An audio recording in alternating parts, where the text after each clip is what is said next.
ngrasani Habib Bahar ya urusanmu lah.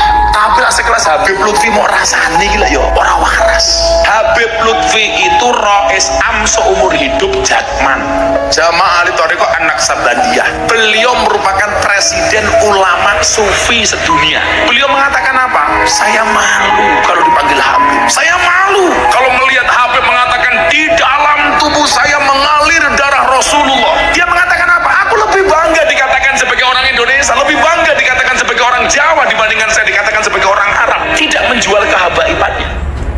Ini Habib Bahar ya urusanmu lah. Tapi lah sekelas Habib Lutfi mau rasani gila ya orang waras. Habib Lutfi itu Rois Am seumur hidup Jakman, Jamaah Ahli Thariqah An-Naqsabandiyah. Beliau merupakan presiden ulama sufi sedunia. Beliau mengatakan apa? Saya malu kalau dipanggil Habib. Saya malu kalau melihat Habib mengatakan di dalam tubuh saya mengalir darah Rasulullah. Dia mengatakan apa? Aku lebih bangga dikatakan sebagai orang Indonesia, lebih bangga dikatakan sebagai orang Jawa dibandingkan saya dikatakan sebagai orang Arab. Tidak menjual kehabaiban.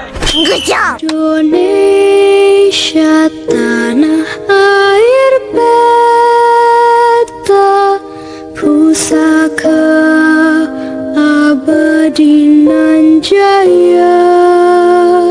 7 detik itu video. Ini baru manusia yang bisa dikatakan oleh kita memandang beliau karena ada beliau, karena akhlak beliau, karena kemuliaan yang didapatkan oleh beliau. Orang lain memuliakan beliau, orang lain mencintai beliau, orang lain menghormati beliau, bukan semata-mata karena di tubuhnya mengalir darah baginda Nabi. Bahkan tegas mengatakan gak mau dipanggil orang Arab habaib. Poinnya kan orang Arabnya ya, lebih bangga dipanggil menjadi orang Indonesia, menjadi orang Jawa. Apa sih poin yang ingin beliau sampaikan kepada kita? Jangan ragu kau masyarakat Indonesia sebagai yang bukan cucu Nabi, turunan baginda Nabi, jangan ragu, jangan malu. Kemuliaan itu bukan didapatkan karena nasabnya, karena wilayahnya, bukan, tetapi karena ente. Pantaskah untuk ente dimuliakan? Pantaskah untuk ente dicintai?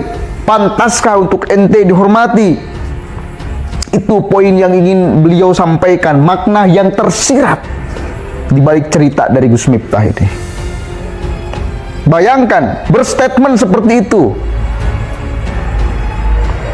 tidak mengaku-ngaku, tidak mengata-ngatakan dirinya, membangga-banggakan dirinya oleh dirinya, tapi justru beliau membanggakan dirinya sebagai orang Indonesia, sebagai orang Jawa.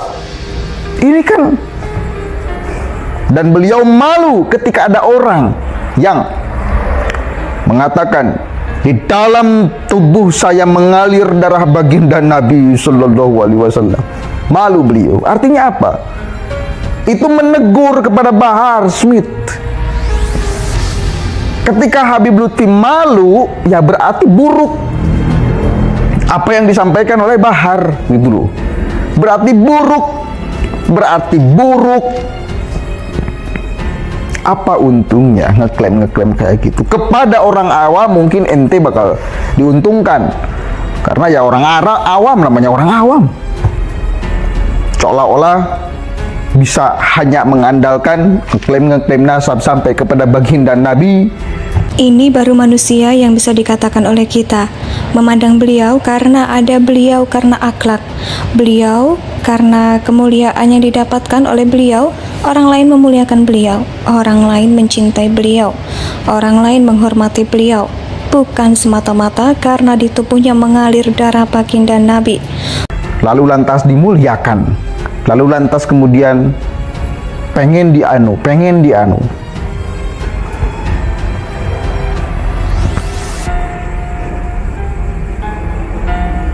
Ini makanya kita itu dari kemarin menyampaikan kembali kepada persoalan nasab. Kalaupun ternyata apa yang menjadi tesis Kiai Haji Imaduddin Utsman Al-Bantani itu benar, ya, maka kemuliaan Habib Lutfi tidak akan luntur. Penghormatan orang lain kepada beliau tidak akan luntur.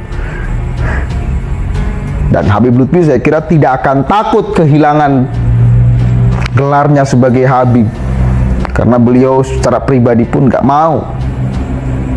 Karena jangan sampai orang itu menyembah, memuji, memuliakan orang lain hanya karena nasabnya. Itu loh, itu juga poin.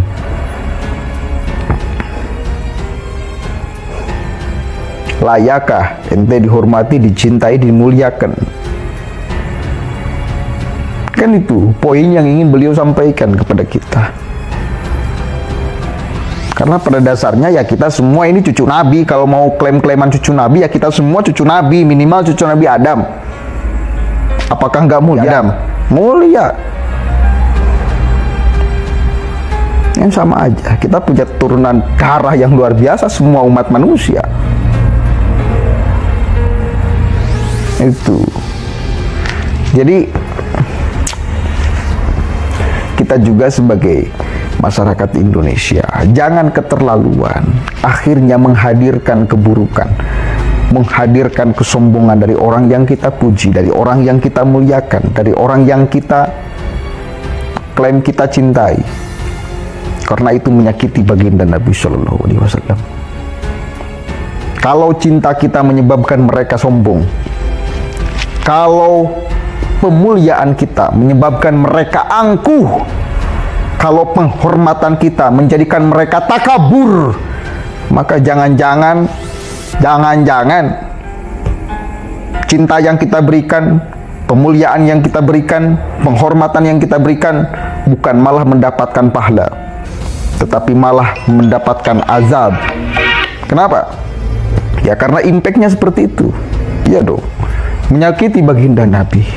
Salah ente menempatkan cinta, salah ente menempatkan pemuliaan, salah ente menempatkan penghormatan kepada cucuku. Kalau mereka benar-benar cucu Nabi, ya, paham kan poinnya? Silakan, Anda punya pikiran, punya perasaan yang bisa lebih objektif di dalam menilai. Kita punya kacamata untuk melihat kebenaran yang objektif. Ya, kita punya. Gunakan kacamata itu untuk menilai, untuk melihat, dan untuk bersikap. Penting, meskipun keduanya cucu Nabi. Katakan kalau kemudian mereka benar-benar cucu Nabi, kalaupun benar-benar cucu Nabi, tetap kita mesti menggunakan kacamata yang objektif. Karena mesti kita tegaskan, cucu Nabi itu tidak maksum, bukan Nabi. Punya potensi untuk salah, punya potensi untuk melakukan kekeliruan, punya potensi untuk melakukan dosa, punya potensi. Gunakan penglihatan kita, hati nurani kita untuk melihat dan untuk bersikap. Kenapa penting? Oh penting, karena doktrin mereka kalau tidak ikut habaib, seolah-olah sesat. Bahkan tegas mengatakan gak mau dipanggil orang Arab. Poinnya kan orang Arab lebih bangga dipanggil menjadi orang Indonesia, menjadi orang Jawa. Apa sih poin yang ingin beliau sampaikan kepada kita? Jangan ragu masyarakat Indonesia sebagai yang bukan cucu Nabi, turunan baginda Nabi. Jangan ragu, jangan malu kemuliaan. Itu bukan didapatkan karena nasabnya, karena wilayahnya. Bukan, tetapi karena inti. Pantaskah untuk ente dimuliakan? Pantaskah untuk ente dicintai? Pantaskah untuk ente dihormati? Itu poin yang ingin beliau sampaikan. Ya, bahkan yang mengkoreksi habaib itu adalah iblis. Itu kan gak baik. Bagaimana kalau Habib yang mengoreksi Habib? Jangan Anda mengklaim diri sebagai manusia suci. Nggak boleh. Indonesia sejak dulu kala tetap dipuja-puja bangsa.